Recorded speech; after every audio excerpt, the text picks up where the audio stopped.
Hey, tonight we're going to explore something far more terrifying than wars or monsters.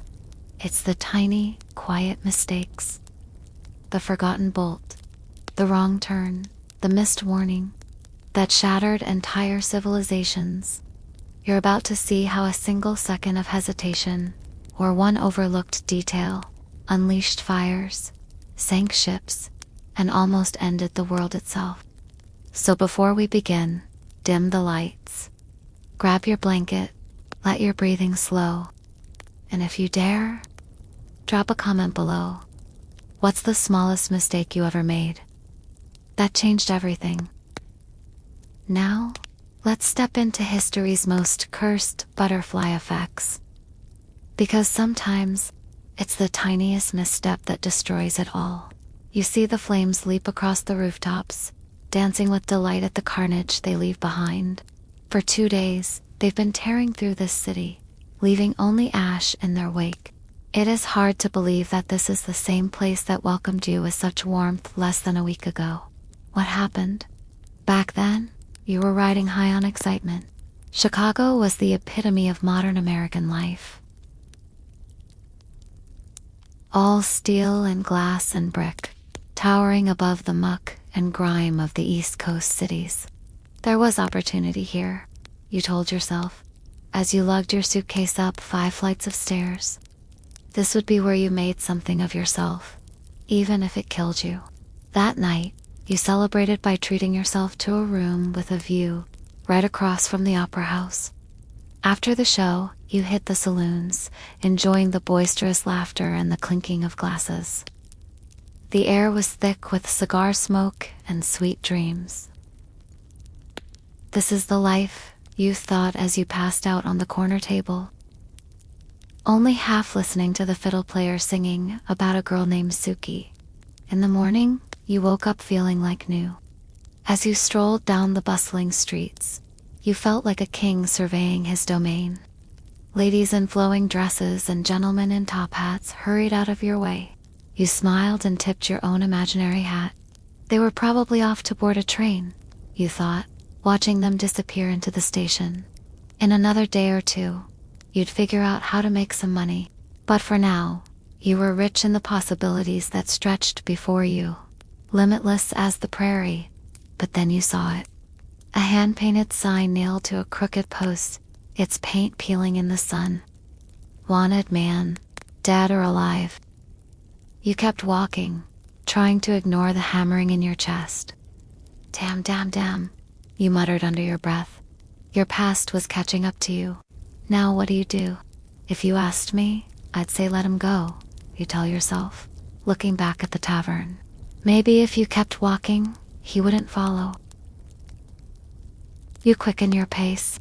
You can outrun him, outsmart him, even just get away from this town.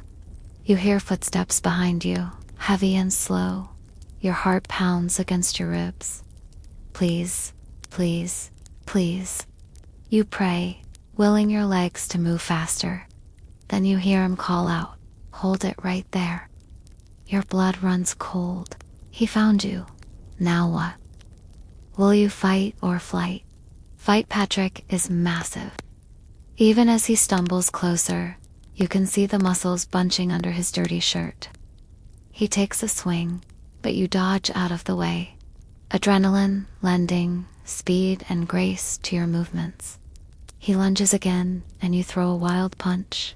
He staggers back, surprised by your aggression.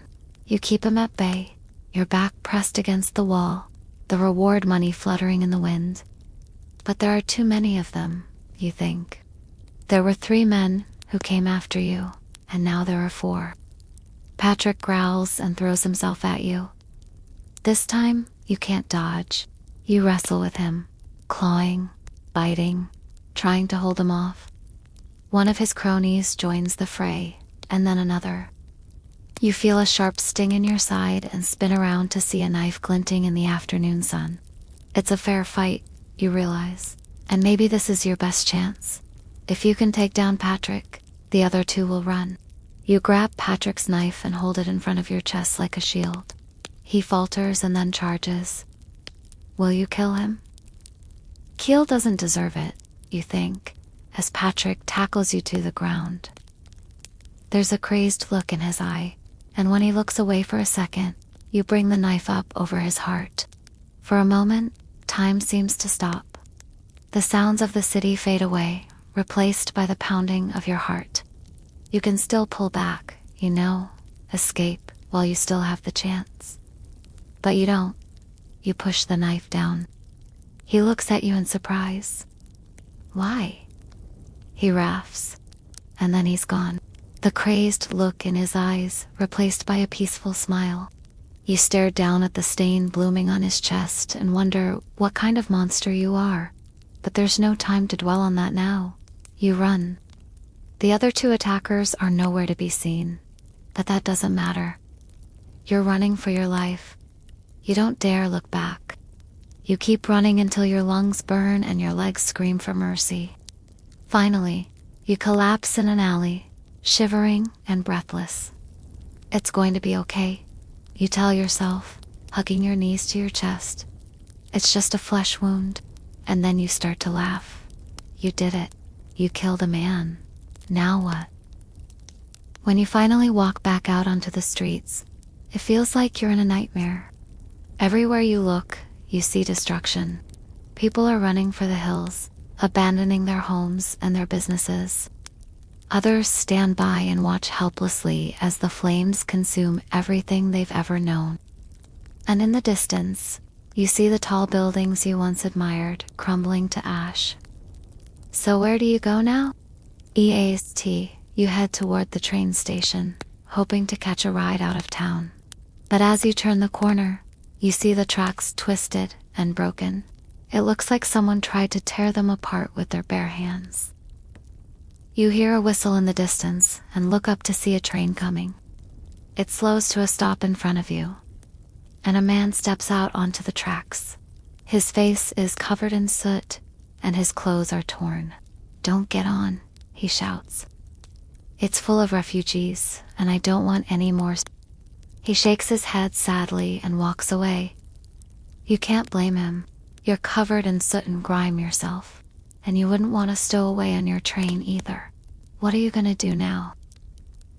Wes, there's a family standing by the tracks, all holding hands. A young boy looks up at you with innocent eyes. "Can I touch your badge?" he asks. You kneel down and answer his questions about police work. His little sister looks up at you from the ground. "Are you a fireman?" she asks. "No," you reply, smiling, "but my friends are fighting hard. Just stay here with your brother and sister, and we'll protect you." They nod solemnly. You stay with them for a few minutes, telling stories and making jokes until you see a train approaching in the distance. It stops, and you wave to the conductor. "Take care of them," you tell him. "I'll hold back the others." He nods his understanding and helps the family onto the train. You watch them go, and then you get to work. South you walk south, hoping to find a farm or a ranch where you can hide out for a while. After a few hours of walking, you start to feel hopeless.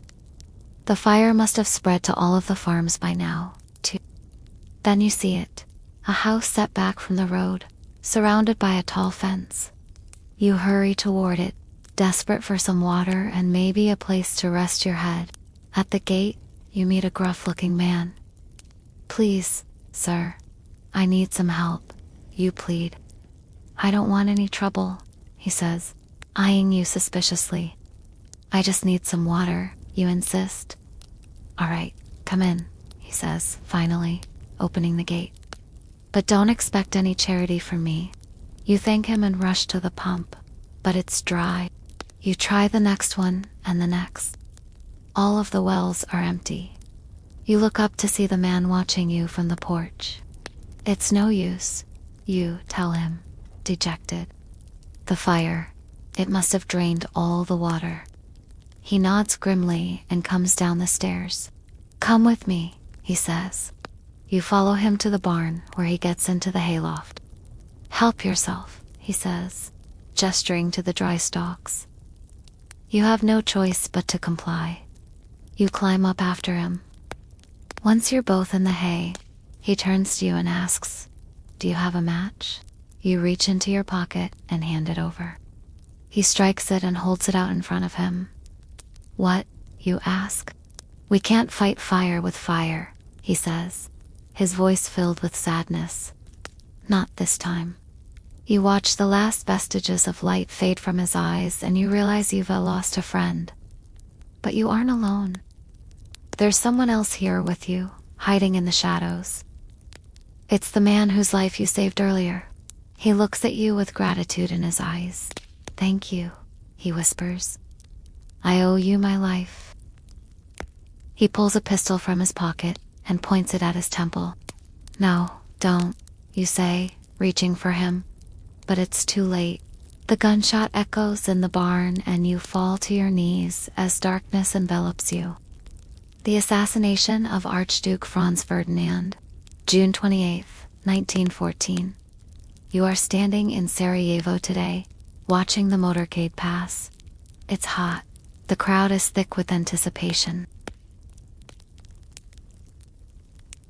A delegation of Austrian officials steps out. Then a wave of cheers erupts as the heir to the Austro-Hungarian Empire appears, riding in an open car with his wife. There's Sophie, waving, smiling, looking elegant in her hay-collared black dress. Soon they'll be gone, heading to the governor's mansion for lunch and a day of festivities. As always, there's tension between the Austrians and the Serbs. But you've never seen it turn violent before. You're about to change that. Hook for next. How much good or bad can one person do? Sometimes only a fraction of a second separates us from greatness or catastrophe. The fall of the Berlin Wall, November 9th, 1989. You are the press conference. The room is stuffy. The West German chancellor looks stiff and tired. He runs a hand through his hair. A reporter raises his hand. "Mr. Chancellor," he asks hesitantly, "does today's announcement mean that?" The chancellor sighs. He knows what's coming. This question has been asked 1,000 times tonight. "Yes," he says slowly, "it means that." Cheers erupt outside. People flood the streets, pounding on the wall, hugging the soldiers who stand down, crying, laughing. The hammer and sickle graffiti hastily daubed across the wall moments ago is already being chiseled away. Within days, this 106-mile scar will be a memory, a reminder of a divided city and a nation. 90 years ago, a single order changed everything. And now, just a handful of people stand between those celebrating on both sides. Hook for next. What if you could save millions by making one simple decision? Sometimes even our closest calls come from people we never expected. American Sniper, 2003. You are in Iraq, standing beside a young soldier in the turret of an armored vehicle. Dust billows around you. The heat shimmers in the distance. The soldier's face is pale. His hands shake slightly as he grips the rifle. Ahead, a plume of smoke rises lazily, concealing two Iraqi men tending a small fire. Suddenly, a child comes running out from behind a wall. The soldier instinctively raises his weapon. You grab his arm. "Wait," you say urgently, trying to make eye contact. The soldier hesitates. You don't know if he sees what you see, the innocence of a child. Maybe he doesn't have time to think. And then you remember why you came. You're here to help him become a better soldier, to show him there is another way. Hook for next. All it takes is one kind gesture to light a revolution. Sometimes all it takes is a bit of luck. The Boston Tea Party, December 16th, 1773. You are Samuel Adams, dressed as a Mohawk Indian. For months, you and your fellow colonists have protested British rule, but the tea tax still stands. Now you and 100 others have snuck aboard the Dartmouth. Eleanor and Beaver, 3 ships carrying tea from China. The guards are asleep or pretending to be. Using long hooks, you unload the chests of tea and dump them into the sea. Cheers ring out across the water. You did it. You've defied the king and saved the colonies from tyranny. As dawn breaks, you watch the ships sail away, their cargo floating around them. You glance over your shoulder at the angry red faces of the British Customs House. Oh, no, you haven't started a revolution. You have hook for next. Sometimes luck isn't a factor, it's fate. The Fire of London, July 2nd, 1666. You are Thomas Bloodworth, a beer-loving, pudding-hating, 54-year-old baker. From your home on Pudding Street, you can see the spire of Mrs. Bridges' house, the woman whose cat you routinely beat up. You hear a knock on the door and see a neighbor holding a white-hot musket ball. Your house is on fire, he yells over the crackle of flames. You race outside, grabbing your precious cat. But it's too late. By midday, 5 entire streets are a fiery inferno, spreading fast toward London Bridge. Soon, the wind is whipping embers toward you, and the flames are leaping toward the sky. If you had known what was coming, you would have acted differently. But sometimes the best plan is no plan at all. Hook for next. Even the smallest actions can set off the biggest reactions. Waterloo, June 18th, 1815. You are Napoleon Bonaparte, defeated and weary. Earlier today, your forces clashed with the British and the Prussians near Waterloo. But you refused to surrender. Now you're hiding in a farmhouse, your soldiers fleeing, while British and Prussian troops close in from every side. In your pocket, a pistol and a letter addressed to Josephine, your estranged wife and former empress.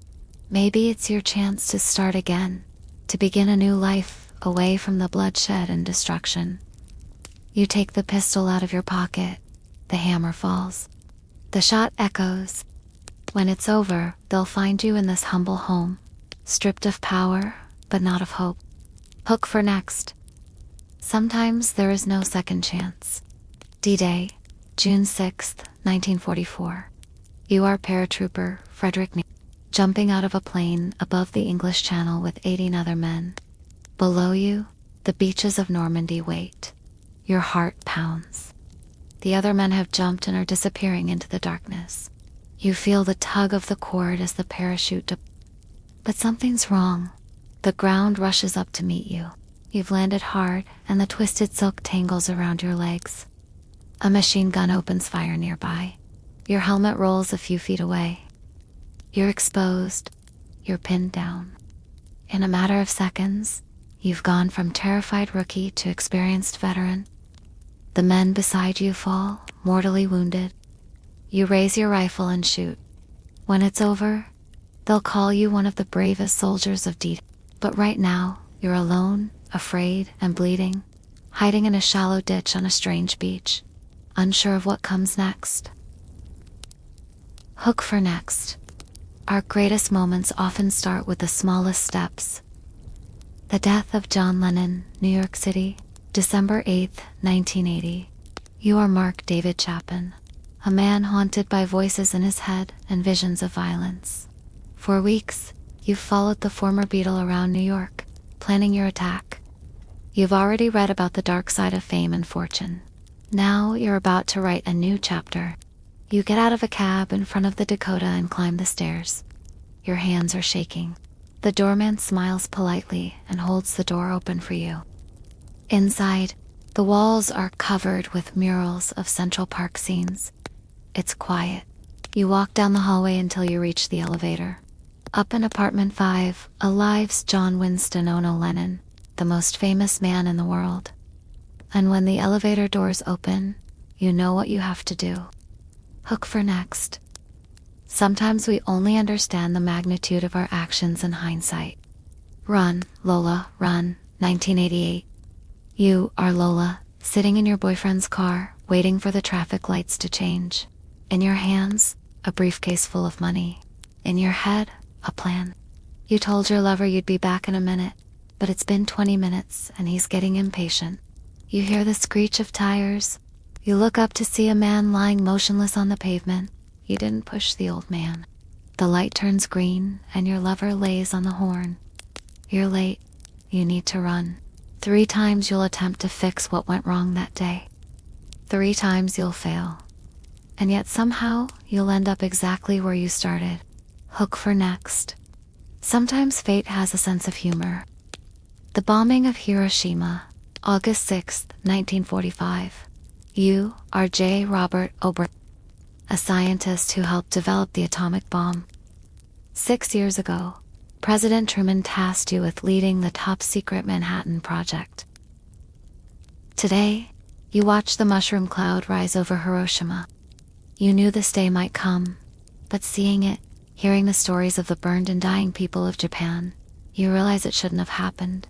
Perhaps if you had spoken up, you could have convinced the president to use the weapons only to end the war, not to burn entire cities. But it's too late now. You're not sure if you should feel pride or guilt. Then you see a little girl with no skin on her arms, her eyes wide and innocent. And you know that whatever happens next, it's too late to go back. Hook for next. Sometimes the past can't be changed, but the future can be. It's your move. Pick the scenario you want to explore further. Click on the highlighted hook to jump to that section. Now, try to make a difference. Remember, every choice counts. You are driving through Sarajevo. The year is 1914. Tensions are high between the Austro-Hungarians and the Slavs. The city is crawling with spies and soldiers.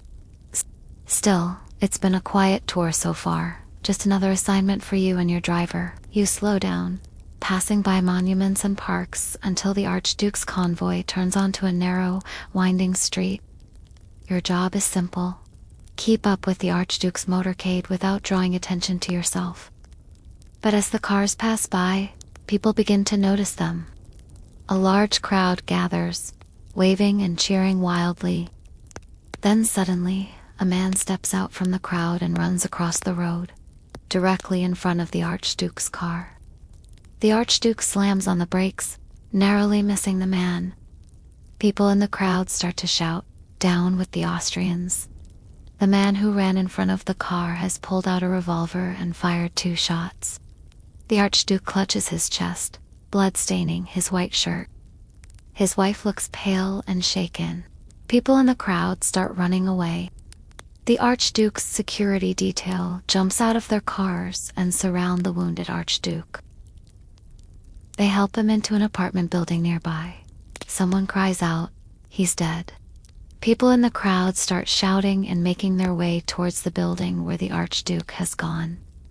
Someone screams, "Two arms."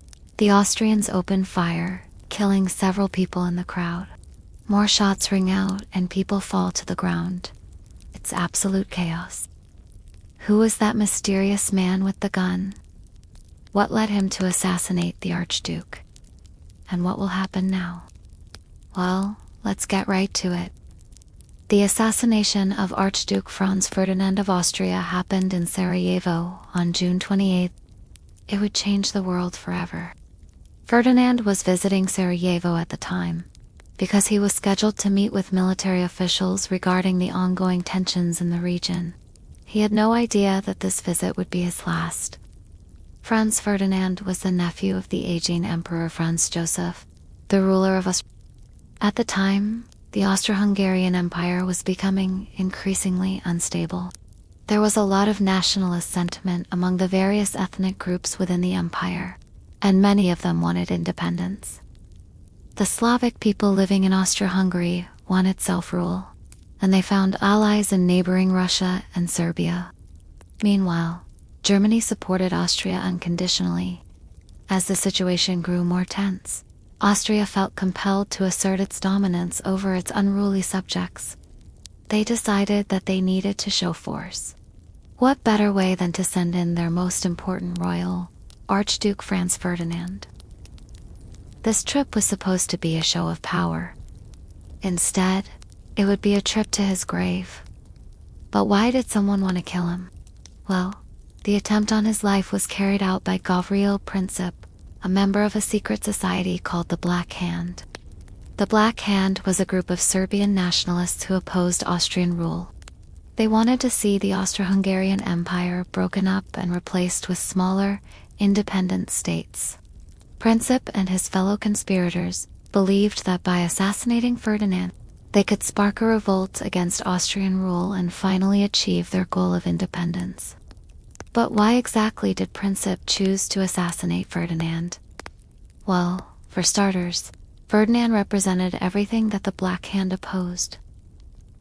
He was a symbol of Austrian oppression and the ethnic rivalries that plagued the empire. Additionally, Ferdinand himself was not particularly well liked by the people. He was seen as arrogant and out of touch. Many people felt that he was deliberately trying to provoke the Slavs in order to give Austria a reason to crack down on them. Finally, Princip likely felt that by killing Ferdinand, he would be doing the world a favor. He believed that the Austro-Hungarian Empire was doomed to fail and that the sooner it ended, the better. By taking Ferdinand's life, he would be hastening the inevitable collapse of the empire and paving the way for a new, better world. But regardless of his motivation, when Princip pulled the trigger, he changed history forever. Now let's get back to the story. As the chaos continues, you make your way through the angry crowd. People hurl curses and stones at you in your car. You ignore them, focusing on getting to safety. You hear gunfire and people screaming. You speed away from the scene, leaving behind a city on the brink of war. In the aftermath of the assassination, the Austrians were determined to find those responsible. Soon, suspicion fell on Serbia, which was seen as the main backer of the Black Hand. Austria-Hungary declared war on Serbia on July 28. Germany supports Austria unconditionally, while Russia mobilized its troops in defense of Serbia. Soon, the continent was a powder keg ready to explode. And so, World War I began. The war would last for 4 long years. Ending in 1918, millions of people would die. Entire generations would be wiped out. When it was over, the world would never be the same. So how did such a small incident cause such a huge conflict? Well, it helps to understand the situation in Europe at the time. The assassination of Ferdinand took place in a tinderbox of nationalism and imperialism. The Austro-Hungarian Empire was crumbling, and the other great powers of Europe were eager to take advantage. Germany saw an opportunity to expand its own empire, and it supported Austria unconditionally. Meanwhile, Russia was eager to protect its Slavic brethren in Serbia. France was drawn into the conflict as an ally of Russia, and Britain soon joined the fight as well. Each of these countries had its own interests and goals for the war, and each of them would suffer greatly before it was over. Ultimately, the assassination of Ferdinand was the spark that ignited the powder keg. It was the event that set off the chain reaction that led to the outbreak of war. Without that fateful shot in Sarajevo, who knows what might have happened? Perhaps the Austro-Hungarian Empire would have survived. Perhaps Europe would have been spared decades of violence. Or perhaps nothing would have changed at all. The end of World War I brought about profound changes to the political landscape of Europe. The Austro-Hungarian Empire was dissolved and the Ottoman Empire collapsed. New nations emerged, borders were redrawn, and empires crumbled. The war had a profound impact on the global balance of power and set the stage for the conflicts that would come in the 20th century. But amidst all the geopolitical upheaval, there was also profound loss. Millions of lives were lost during the conflict, and entire generations were wiped out. The war had a devastating toll on families, communities, and nations. The physical and emotional scars of the conflict would continue to be felt for decades to come. As for you, you survived the assassination attempt and lived the rest of your life knowing that you were at the center of one of the most important events in human history. Some may have blamed themselves for the tragedy, while others may have reveled in the notoriety. Regardless, you played a role in shaping the course of the 20th century. So how do you feel now? Did you know that every choice you make can have far-reaching consequences? The smallest action can set off a chain reaction that changes the world. You may not always be aware of the full scope of your impact, but rest assured, every decision you make matters. So choose wisely and remember the butterfly effect. One wrong turn can change the world. We've all made mistakes before, big and small. Some were careless, and some we regret more than others. Hopefully none of our slip-ups have ended in nuclear disaster. But that wasn't the case for one worker at Chernobyl. On April 26, 1986, as the night shift was wrapping up at the Chernobyl nuclear power plant, one man forgot something very important. And in the moments that followed, his mistake would put an entire nation in danger. The year is 1986. The place is northern Ukraine near the town of Pripyat. It's a regular day at the Chernobyl plant, which has been producing electricity for the Soviet Union since 1977. On this day, however, things aren't exactly normal. That's because workers are currently conducting a test on reactor No. 4. It all begins on April when two workers, Anatoly Dyatlov and Viktor Brakin, need to replace a failed circuit breaker. This breaker is located deep within the bowels of reactor No. 4. But while they're performing this routine maintenance, both men notice that there is another problem. The power supply for the building's water pump is starting to fail. They quickly report their findings to the shift supervisor, who sends for a team of technicians to fix the issue. But by the time the repair crew arrives, the damage is done. Due to the prolonged loss of power, the water pump has overheated and can't be fixed. In fact, the reactor needs a steady flow of water, or else it could overheat and explode. Fortunately, the workers come up with a temporary solution. It's not ideal, but it'll hold until the next morning when maintenance workers can install a replacement part. For now, everything seems to be under control. So the decision is made to conduct an experiment with reactor No. 4. The idea is to see if the reactor can power itself without any outside help.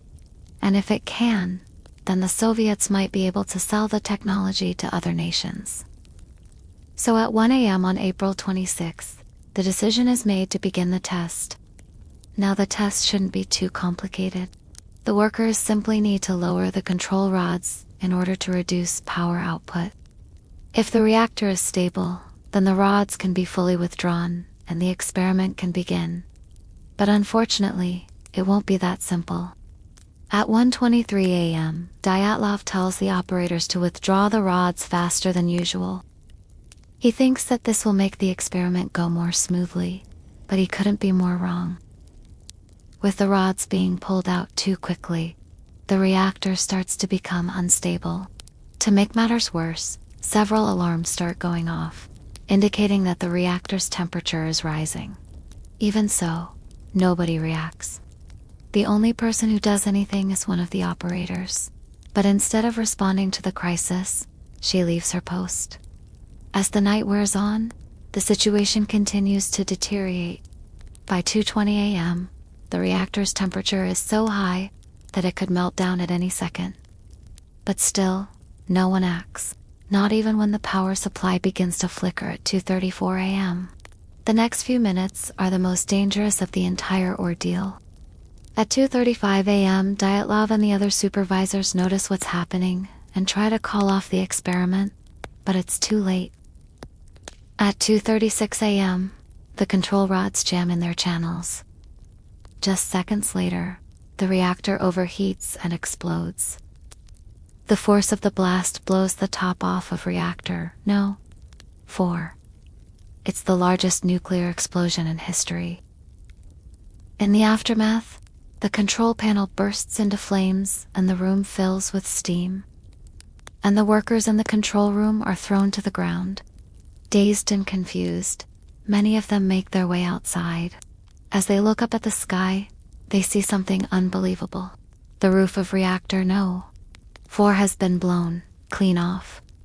In its place is a massive cloud of smoke. But it isn't smoke at all. It's radioactive debris. At that moment, the workers know they have to get away.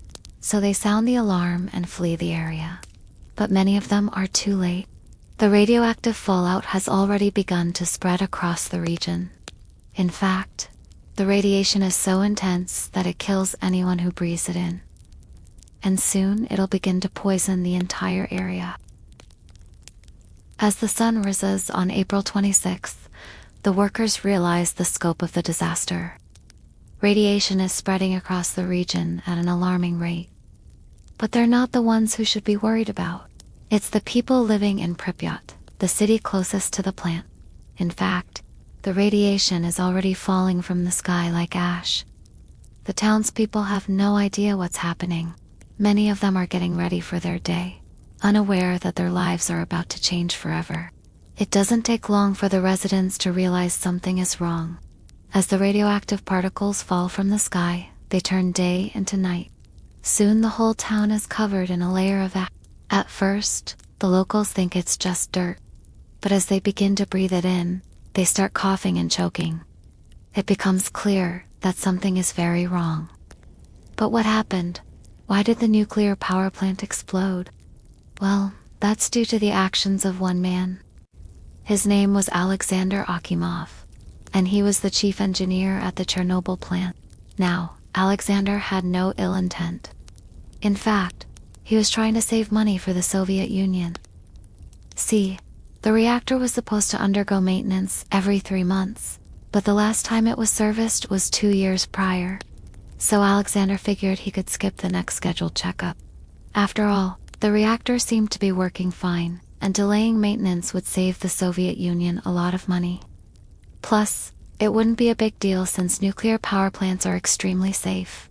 And that's why Alexander made one fatal mistake. He didn't order a filter to remove impurities from the air. And that filter could have saved many lives. Unfortunately, it never arrived. Now, it may seem like Alexander's mistake was the end of the story. After all, he ordered the filter right after the accident, but it was too late. The damage was done, and the nearby town was already being poisoned. In the days that followed, the Soviets tried to cover up the disaster. At first, they claimed that nobody was hurt in the explosion. But as more and more people started to get sick, that story fell apart. Soon, the truth was out and the world was in shock. How could the Soviets have let this happen? Well, it comes down to one thing: bureaucracy. See, the Soviet Union was a huge country, and it had a lot of moving parts. That's why it often took weeks or even months to get things done. For example, when Alexander ordered the filter, it took 2 months to arrive, but by then, it was too late.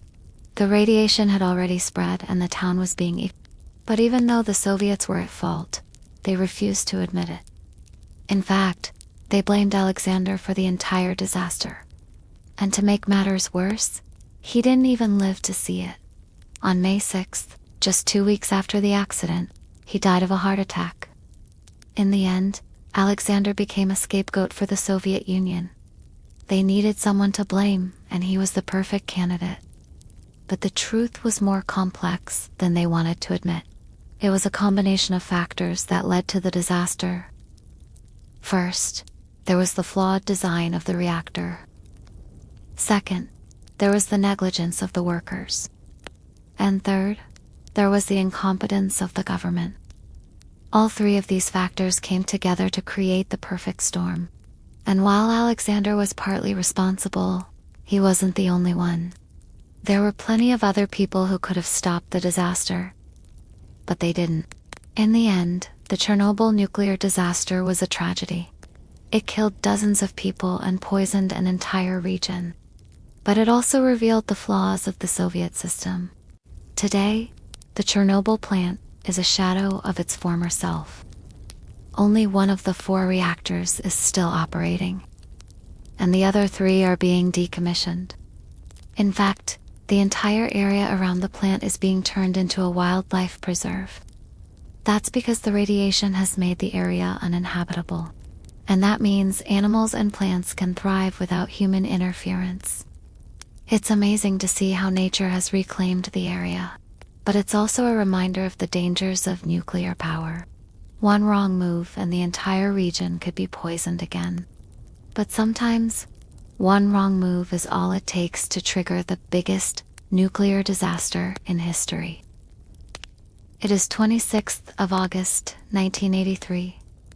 You are a lieutenant colonel in the Soviet nuclear forces stationed deep beneath the ground in a secret silo somewhere in western Russia. Your orders are simple. Follow protocol. Your equipment is complex. A huge mainframe computer relays information from Moscow. Via a secure line, and physical buttons on your console allow you to communicate with other silos and launch your 20 nuclear warheads on cue. The rest is up to the computers. All you need to do is react in time if the unthinkable happens and an attack comes. Then it does. You have 20 minutes to respond before they strike. It's all going so fast. What do you do when Sergei never pressed the button? That might not sound like a big deal today, but this was almost 40 years ago when space junk was rare and orbital mechanics were less well understood. Back then, this unidentified object was something of a mystery. The US called it a satellite. The Soviets called it an object. But the two sides did know one thing. This unidentified object would soon be passing directly over Siberia. The US Air Force wanted to track its trajectory using the pave-pause system, but the Russians jammed their signals. A few days later, that unknown object made another orbit, this time passing over Alaska. There, the US submarine USS Tripang used its SOS-US sensors to measure the disturbance caused by the object entering the water. It was about 11 feet long, roughly cylindrical, weighed a few tons, and was traveling at 17,500 miles per hour. It didn't quite make it to the other side of the Pacific. It had been destroyed by atmospheric drag. But now it was clear to both the United States and the Soviet Union what this thing really was: a piece of space junk. A discarded rocket booster from a Chinese satellite launched a decade prior. But neither side reported the revelation. Both were preoccupied with the Cold War. Both were suspicious of each other's capabilities. And both took the opportunity to spin their own propaganda. In the West, the story was pushed that the Chinese had shot down a spy satellite, an achievement which they claimed they had managed despite the flimsy nature of their space program. In the East, the story was that the US and China were colluding to destroy the Chinese satellite. This last story was much more believable given the notoriously unreliable nature of Chinese equipment, and so it spread throughout the Soviet Union. And eventually it reached the top. He contacted his lieutenant colonels stationed in the silos and ordered them to check their equipment, specifically to see if they could detect a Chinese satellite in orbit. At first, it was fun. Sergeis and OLEGs across the country scrambled to find the hidden Chinese satellite, making radio calls between silos and comparing notes. But as hours turned into days, they grew frustrated. They couldn't find any signs of a Chinese satellite. Were the reports true? Had it already come and gone? Was this a test of their readiness? Or was it a false alarm? So he sent out new orders. If you can't find it, show me why not. They calculated trajectories and invisible orbits, basically pretending that there was a real Chinese satellite up there. Some things didn't add up. Certain trajectories would take the satellite straight into the sun, which would render it inoperable. Other trajectories would take it through the atmosphere, where it would burn up long before reaching the Soviet Union. Then there were trajectories that seemed plausible, like the one that brought the satellite over Siberia, where it could lurk undetected before coming down on Moscow. On August, Sergei at the 25th Research Institute of the Strategic Missile Forces in the Orenburg region ran one such simulation. His computer showed a trajectory that perfectly matched the data from the first two passes over Alaska and Siberia. It also matched the weight and size estimated from the disruption in the Pacific. This one made sense, and since no one else had found anything, Sergei thought that maybe he had stumbled onto something special. He briefed them on his findings and waited for orders. Maybe someone else had found something that fit the data better. But nobody did. Days went by without news. Sergei got back to his regular duties. He watched TV and he trained his dog. Then late one night, while he was eating breakfast in the mess hall, his radio crackled to life. He excused himself and stepped outside. It was urgent. The object had been sighted again, this time over Moscow. All across the country, sirens blared and lieutenants reported to their duty officers. As Sergei listened to the radio chatter, he felt a chill go down his spine. This time the call wasn't a drill. He knew it. The target was Moscow. Protocol said he had to retaliate. But something just didn't feel right. An object that small could impossibly pose a threat to Moscow or the rest of the Soviet Union. But could Moscow really justify nuking its own country over the possibility of a few civilian casualties? As Sergei grappled with his conscience, more data came in. It was too much. He had 15 minutes to respond. Then it would be too late. His decision would be made for him. Sergei stared at his console. The data was undeniable. According to the clock, the object would strike in 5 minutes. Should he launch? He knew what the correct answer was. But in the face of overwhelming odds, could he really stop the machines? Sirens blare outside. Sergei's heart pounds in his chest. He reaches for the red phone. He calls Moscow. There's no reply. He tries again. Still no reply. Protocol says he should launch anyway. But something tells him to hold on. He looks at the data again. It doesn't feel right, but how could it not feel right? Everything checks out. His computer has done its job. All he has to do is press the button. Then it hits him. The clock. Why isn't the clock counting down? The warning tone means he has 10 minutes to react. The clock means he has 20 minutes. One cancels the other out. His hands shake as he reaches for the phone again.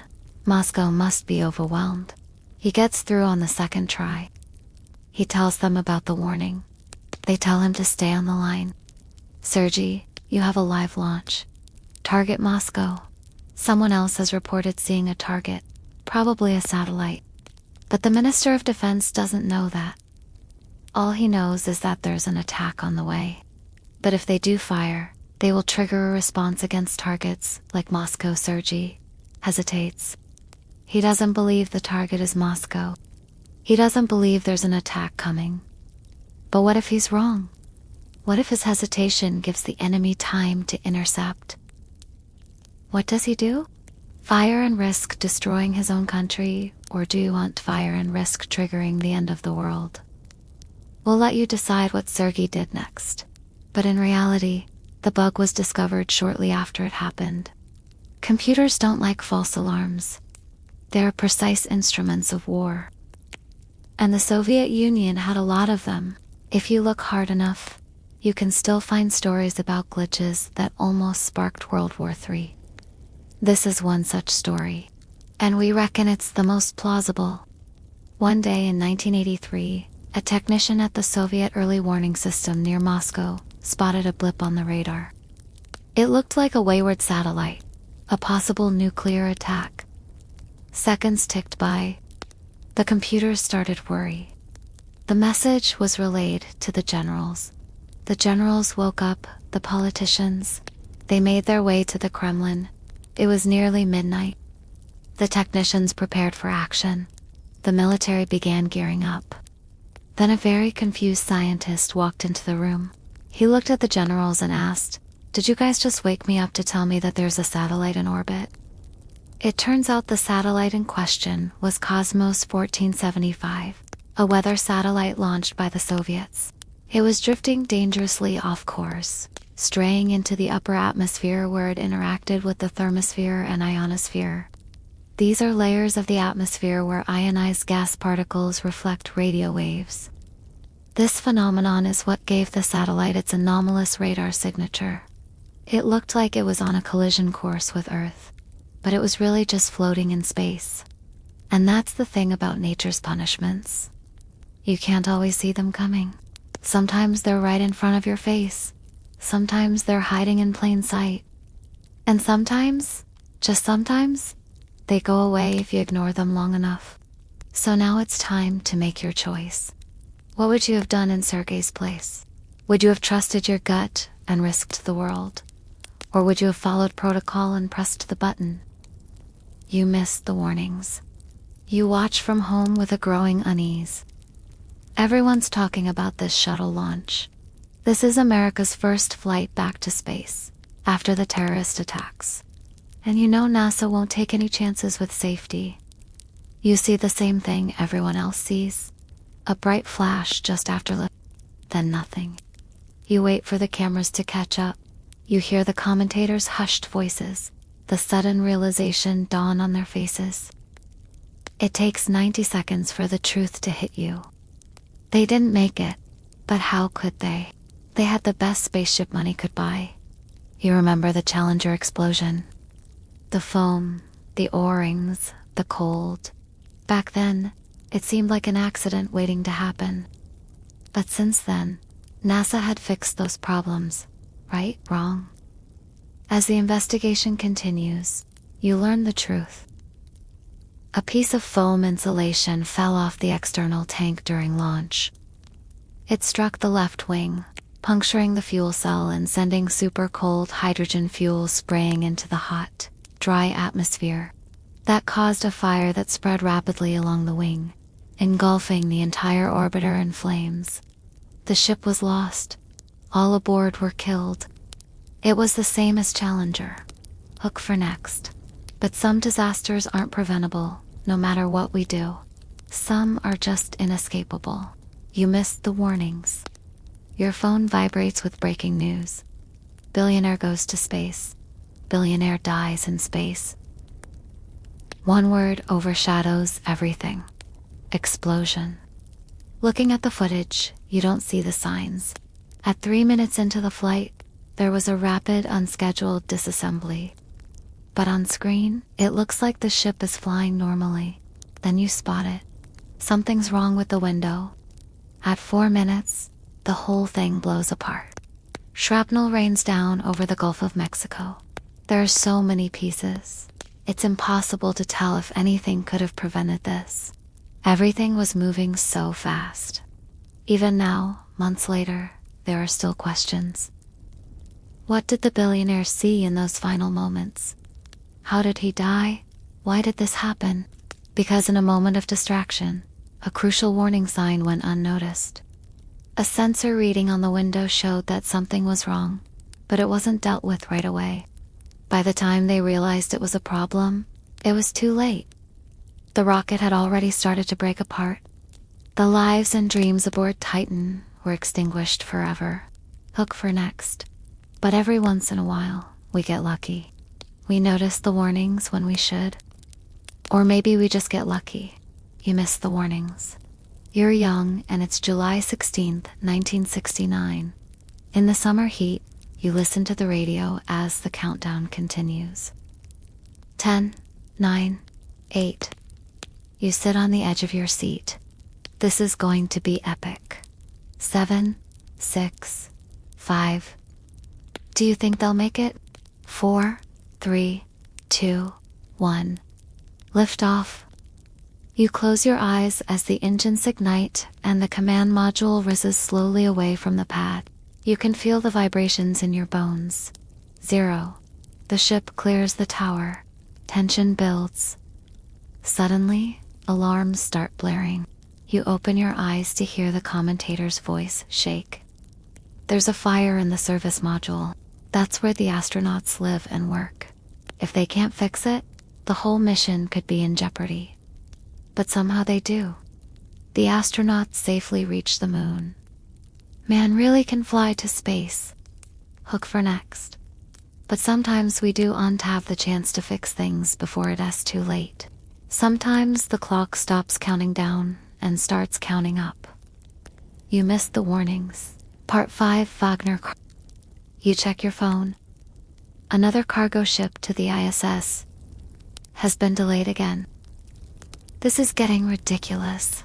You imagined the scientists on the International Space Station running out of coffee. No one seems to know why these missions keep failing. Now this latest launch, well, that one is different. You watch on TV as the rocket lifts off, taking 2 Russian cosmonauts and a European Space Agency astronaut to the station. You see the same thing everyone else does. A little over 3 minutes into the flight, a vibration, a slight tilt. Then the rocket breaks apart. Flames and smoke fill the launch pad. The cosmonauts never make it to space. The mission ends before it even begins. It's not an accident. Not exactly. The rocket wasn't new. It was a refurbished Soyuz 2.1A launched from the Baikonur. And it seems someone cut corners. One of the booster's engines wasn't working properly. And when it failed, the whole rocket shook violently. The telemetry systems detected the fault, but the ground crews didn't. The launch proceeded, despite the risk. Now one person is dead, another seriously injured. Russia suspends all launches until further notice. Hook for next. But we're not always so lucky. Sometimes the warnings go missed and lives are lost.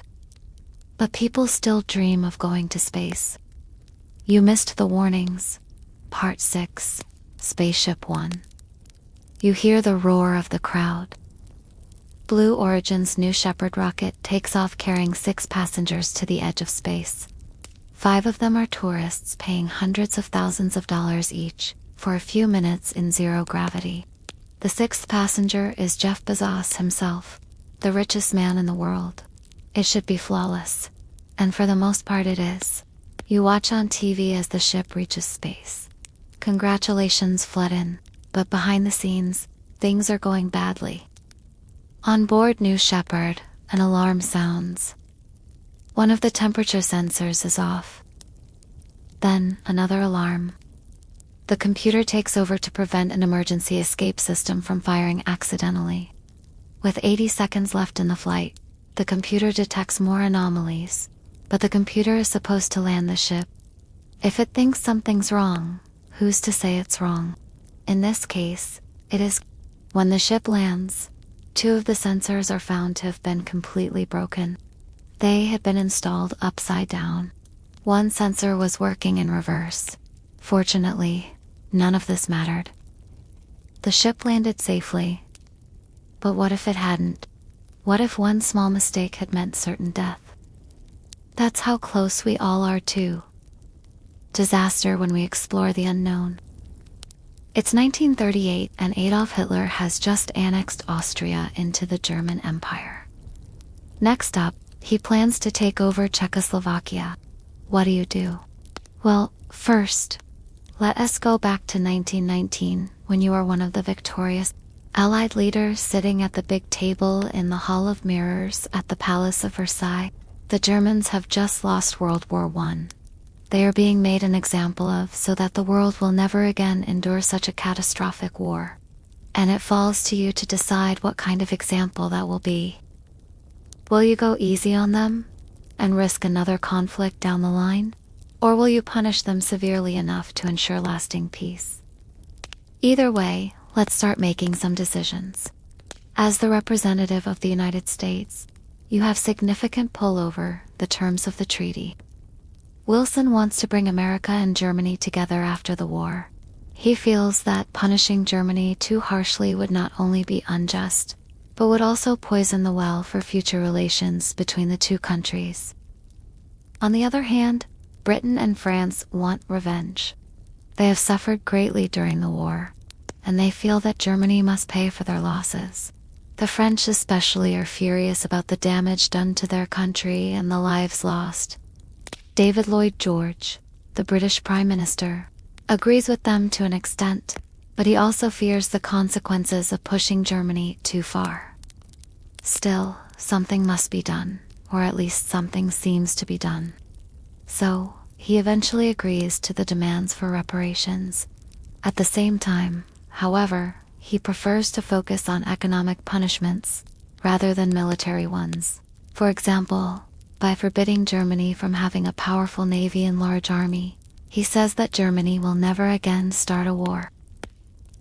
That means less work for the Royal Navy and the British Army, in fact. George thinks that a strong Germany could be useful as a bulwark against the Russians, as the Soviet Union is spreading communism across Eastern Europe. Lloyd George knows that if Germany is weak, it will fall like domino after the other. The key then is to make Germany weak enough to keep them from starting another war, while strong enough to keep the communists out. In the end, the French get their way and the Germans have to pay 1 billion gold marks to them, which is around 42 billion euros. This will be paid in annual installments over 40 years and backed by a mortgage on all of Germany's productive capacity.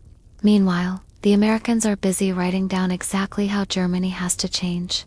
They want to make sure that this war is the last war. So they craft a list of changes to German society to that effect.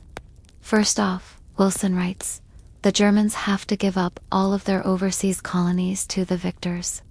This is important because he believes that competition over colonies was a major factor in starting the war. If there are no colonies to fight over, then Germany can never start another war. And what about the military? Surely the German army must be weakened. After all, they were the ones who started the war. Wilson thinks that any German military at all is too much of a threat to the open seas. But while he might be willing to accept a demilitarized zone along the Rhine River, he draws the line at abolishing the army altogether. It would create too great a burden for the Germans to bear and could lead to unrest within their borders. He writes that Germany should be allowed to maintain an army of 100,000 men, which is barely a quarter of their pre-war size. Germany is also forbidden from having an air force and only allowed a small navy for domestic purposes only. But even these restrictions are too much for the French. Clemenceau insists that Germany should be kept as weak as possible. He does not want to see another German invasion of Belgium. He also wants to prevent the French from being forced to fight on two fronts next time. So he demands that Germany gives up Alsace and Lorraine back to France. As a bonus, he also takes the Saar region for himself, which is rich in coal, iron, and economic power. Meanwhile, the Poles are insisting that the city of Danzig, or Gdynia, be made independent. This would allow them access to the Baltic Sea without having to pass through any other countries. However, the most controversial proposal comes from Italy. Victor Emmanuel wants to take all of the land between the Old River, This would include parts of present-day Croatia, Bosnia, Herzegovina, Slovenia, and Montenegro. The Italians have not fought in the war until now, and they feel that they deserve a slice of the pie. And who are you to deny that? However, the problem is that this territory is full of ethnic Germans, and if you give it to Italy, it will cause nothing but problems in the future. As the Allied leaders argue amongst themselves, you wander outside to find some fresh air. A journalist asks for your thoughts on the treaty. What do you say? You tell him that it's going to be a treaty based on principles, not vengeance. Germany will be punished, but only as much as necessary to ensure that there will never again be a war. At the same time, you insist that Germany must be kept weak enough to not be a threat to anyone. Finally, you say that Germany will be asked to sign the treaty in the Hall of Mirrors, where the old Kaiser Wilhelm II had declared war on you. The peace treaty is done, and the Germans are called in to sign it. The Hall of Mirrors is filled with Allied soldiers. All of the defeated German leaders are absent except for one man, Gustav Stresemann, who has been appointed chancellor just 2 weeks prior. With no previous political experience, he did not know what to do when he got the job. After all, Germany had just lost a world war. He was basically while the real power lay in the hands of the military and the party of German nationalists. Still, Stresemann was educated. He knew that his country was in sharp financial decline, that the entire nation depended on food and resource imports, and that resentment against the current government was growing by the day. And so when the terms of the treaty were read aloud, he signed it without hesitation. Maybe he had no choice. But maybe he understood that the alternative was letting nationalism boil over and sending his country into chaos. When it's over, the hall is empty. You walk up to the huge mirror and stare at your reflection. Do you see a monster looking back at you? The treaty is signed, but will it hold? Well, that depends on you. How did you weaken Germany? Did you go easy on them or punish them severely? How much reparations did you make them pay? And how much of their army and industry did you destroy? These things will determine whether Germany resists peacefully or turns to extremism. Click on one of these two buttons to find out how your decisions affected the rest of the world. So you went easy on Germany. History remembers anyway. As the Great Depression hits, poverty and despair grow in Germany. People look for someone to blame, and they find a convenient target in the Weimar Republic. They look to the past, to a time when Germany was strong and prosperous. They want to believe that their country can be great again. But how can that be accomplished? A new strong leader comes along and tells them that it can. His name is Adolf Hitler, and he tells the Germans that the Treaty of Versailles is a humiliating betrayal. He promises that if they vote him into power, he will tear the treaty up. Millions clamor for a return to greatness. Democracy is thrown out the window. Germany is plunged into darkness. Within 2 years, Europe will burn once more. While you may have hoped for peace, you delivered only war. Soft ending, millions dead, Europe in ruins. What is this world coming to? When the treaty is finally finished, you know that you have delivered a lasting peace. That is, until Hitler breaks it. Of course, the Germans won't stand for it. There will be a world war. When it's finally over, you will be able to finish the job properly. As for the treaty itself, it didn't matter anyway. It was doomed from the start. Who signed it was never in doubt, but who wrote it? That is where the story begins. Small hands write history, but history has a long, unforgiving memory.